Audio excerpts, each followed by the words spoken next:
students, how are you? I hope you all are good. So today we are going to start our new chapter, A Just and a Firm King. So let's begin. Long ago there lived a king named Darshan Singh who was the ruler of a small estate. He was a brave and just ruler who managed his estate very tactfully. He was loved by his subjects. So यहाँ पर student story start होती है. Long ago there lived a king जिसका name था Darshan Singh and who was the ruler of small estate.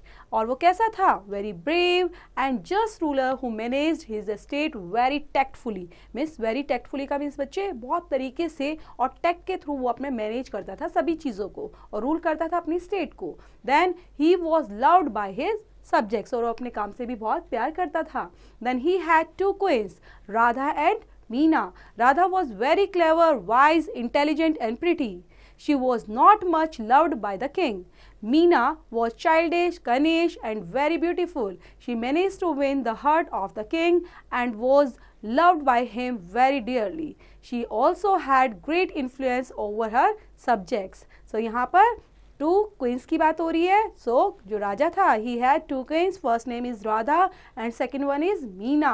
And Radha कैसी थी? Very clever, wise, intelligent and pretty.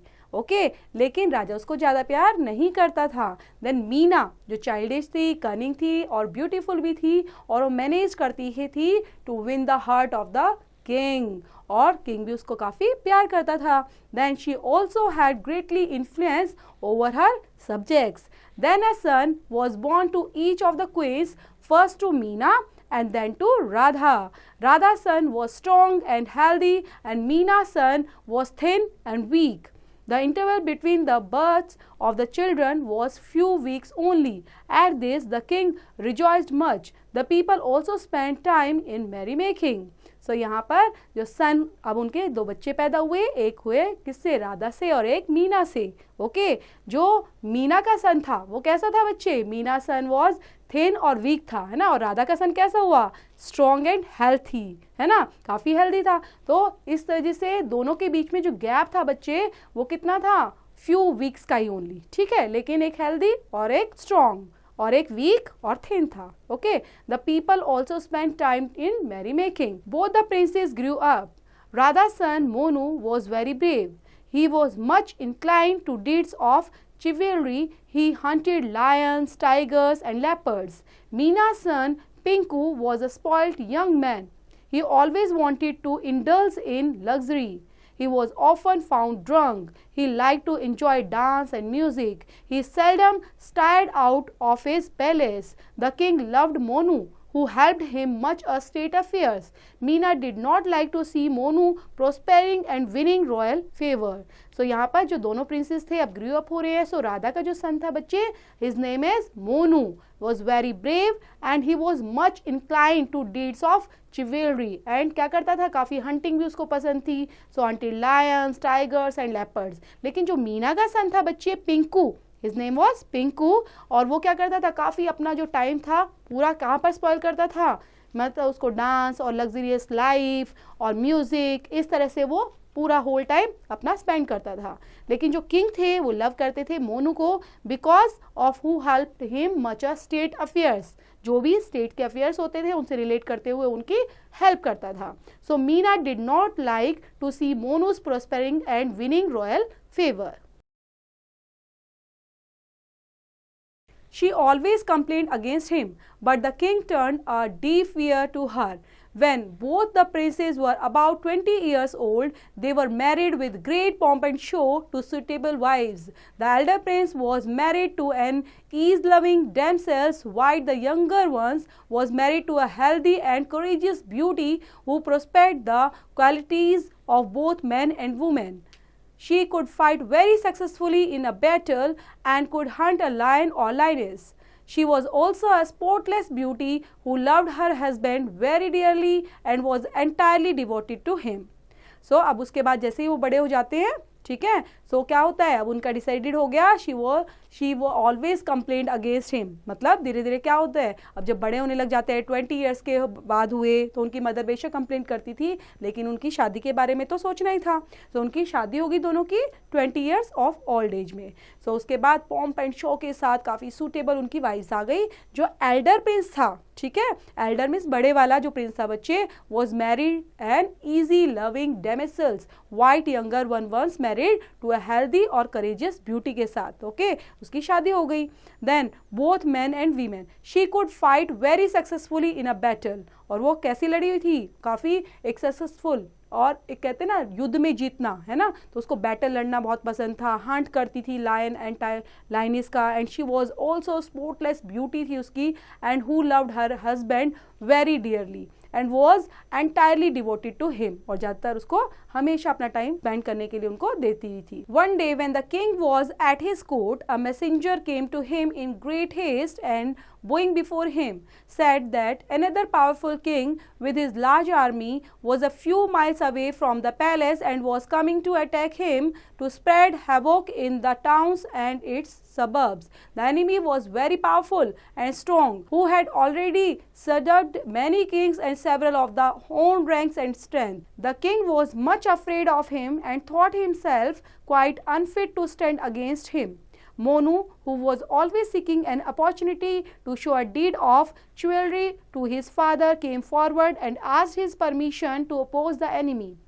The king did not have very high opinion of his strength, as he took him for an experienced youth. Though he was not declined to grant Monu's request, he did so. When the young man insisted on it, Monu was given the command of the army. He opposed the enemy very successfully and after a day's hard fight won a victory over the enemy, who fled away. The king was very pleased and with Monu. He gave him the throne and himself retired from active life. On his installations, the poor and the rich were pleased and wished Monu a happy, merry and prosperous life.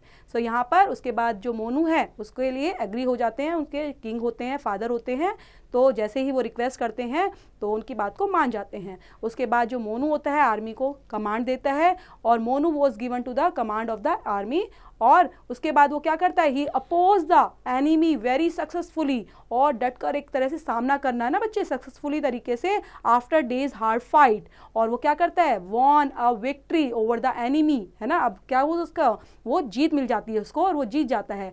The king was very pleased, जो राजा थे was very pleased with Monu and he gave him the throne and himself, और सारा जो राजपाट होता है बच्चे, थ्रोन किसका मतलब होता है, राजपाट, वो मोनू को दे देते हैं। Then retired from active life. From his installation the poor and the rich were pleased, जितने भी वहाँ पे गरीब अमीर सभी लोग थे वो मोनू के लिए काफ़ी प्लीज कर रहे थे, विश कर रहे थे एक हैप्पी लाइफ के लिए और एक प्रोस्पेरियस लाइफ के लिए भी। The maid servant of Meena came to her queen and informed her about the happy news.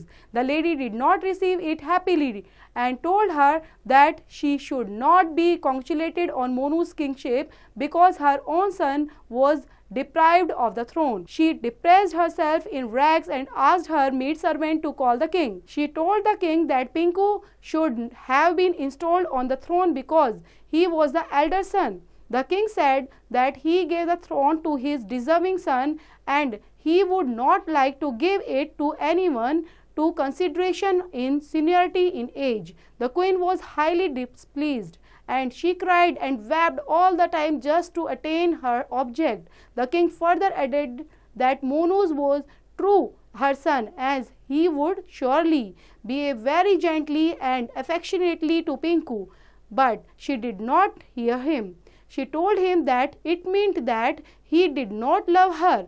To this he replied that he was immensely fond of her, but he acts as her per his consequences. She told him that she would die in case he did not comply with her request. Her replied that he would stick to his decision then that she was at liberty to do as she liked. But these words, he left the palace. Time passed on and Monu ruled the state very affectionately and all were happy in his kingdom. Then जैसे ही मोनू को बच्चे throne मिलता है, पूरा राजपाट मिलता है, so maid servant Meena के पास आती हैं, दूसरी रानी के पास, क्वीन के पास, देन उसको सारी चीज़ें बताती है, हैप्पी न्यूज़ देती हैं.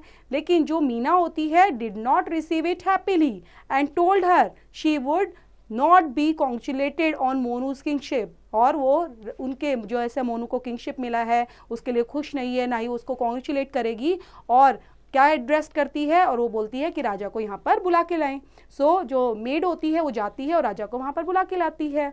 देन वो राजा से बात करती है कि जो पिंकू है उसको देना चाहिए क्योंकि पिंकू एल्डर सन है. सो किंग इस चीज़ को मना करते हैं और वो कहते हैं डिजर्विंग सन जो होगा, जो डिजर्विंग सन होगा उसी को ही मैं ये चीज़ें दूंगा. ठीक है. सो जो सिंसियरिटी के बेस पर मैं उनको ये चीज़ें नहीं कंसीडर करूंगा. सो क्वीन वॉज हाईली डिप्लीज्ड और क्वीन ज़्यादा गुस्से में भी आ जाती है, रोने लग जाती है. देन वैप्ट और बोलती है कि आपको मेरी बात माननी पड़ेगी अदरवाइज आई विल डाई. सो इस तरह से बोलते हुए और राजा उसकी बात को अनसुना कर देता है और वहाँ से चला जाता है और बोलता है her replied that he would stick to his decision and she was at liberty to do she liked. कि जैसा वो चाहती है वैसा नहीं होगा और वो वहाँ से पैलेस से फिर चला जाता है. और Monu ruled the state very efficiently and all were happy in his kingdom. One day Monu and his queen went to another king who was his friend. Though their way was through a dense jungle, they did not like their soldiers. They left their place without a routine. When they were about halfway to their friend, Monu heard the roar of a lion and in a few minutes found it attacking him. सो एक बार जो मोनू होता है और उसकी queen होती है वो जाते हैं अपने फ्रेंड के घर पर. सो जहाँ से वो जाते हैं बच्चे वहाँ पे डेंस फॉरेस्ट होता है. Okay. So they are passing the dense forest. So वहाँ पे आप क्या देखते हैं, वहाँ पे उसके साथ सोल्जर्स भी नहीं थे और वो अपना रूटीन जो एक जंगल का वे होता है, जो रास्ता था, वो भी भूल जाते हैं. ओके. सो अपना half way to their friend कि अब जो मोनू है उसके बाद थोड़ी देर बाद ही उसको एक रॉयर की आवाज़ आती है, roar of a lion in a few minutes. और उसके बाद ही वो क्या देखता है कि लायन ने उसके ऊपर अटैक कर दिया. He lost no time and killed the lion. और क्या करता है वो, मतलब बिना टाइम वेस्ट किए लायन को मार देता है. To their astonishment a lioness was going to jump at the queen simultaneously. She fired 4 shots and lioness too died. The king told the queen that she had saved him, whereas the queen too disturbed her safety to the bravery of her husband. They came to their friend with their trophy. Their friend was very pleased at their bravery in killing a lion and a lioness. So उसके बाद क्या होता है, उसको राजा जो होता है main जो मोनू होता है उसको मार देता है लायन को. और उसके बाद टू देयर एस्टोनिशमेंट, और जो लाइनेस होती है वो भी बचाने के लिए आती है और वो भी जंप कर जाती है किसके ऊपर, eight the queen. Okay. And she fired 4 shoots, और वो क्या करने लग जाती है, क्वीन जो होती है वो फायर कर देती है 4 शूट्स एंड लाइनेस टू डाइड. अब लाइनेस भी मर गई थी. सो जो किंग होता है वो कहता है queen that she had saved him, कि उसने बचा लिया उसको. And whereas the queen true distributed her safety to the bravery of a husband. और उसके बाद वो दोनों के दोनों कहाँ जाते हैं, अपने फ्रेंड के पास जाते हैं with their trophy, and their friend was very pleased at their bravery in killing a lion and a lioness. So Monu and his queen enjoyed their holidays with their friend. After some time, they went back to their kingdom and lived there happily for many years. As was anticipated by Monu's father, Monu always respected his brother and treated him so well that he was never heard of complaining against his brother. So उसके बाद जो मोनू होता है उसकी queen होती है वो enjoy करते हैं एक अपने हॉलीडेज़ को. कहाँ पर गए थे वो, अपनी फ्रेंड्स के घर पर. So after some times they went back to their kingdom, और क्या देखते हैं वहाँ पे, they lived there happily and many years. उसके बाद वो वहीं पर अपना खुशी खुशी रहने लग जाते हैं. और anticipated by the Monu's father, ठीक है. और वहाँ पर देखते हैं कि मोनू के जो फादर होते हैं, ठीक है, वो भी बहुत खुश होते हैं उनको देखकर. Monu's father always respected his brother, और क्या थ्रेट करते हैं, treated him so well and he was never heard of complaining, और दोबारा वो उस कंप्लेनिंग को भी नहीं सुनते अगेंस्ट हिज ब्रदर. सो बच्चे, this is the end of the chapter, और इसको दोबारा पढ़ेंगे, रीड आउट करेंगे, इससे रिलेट करते हुए एक्सरसाइज डू योरसेल्फ.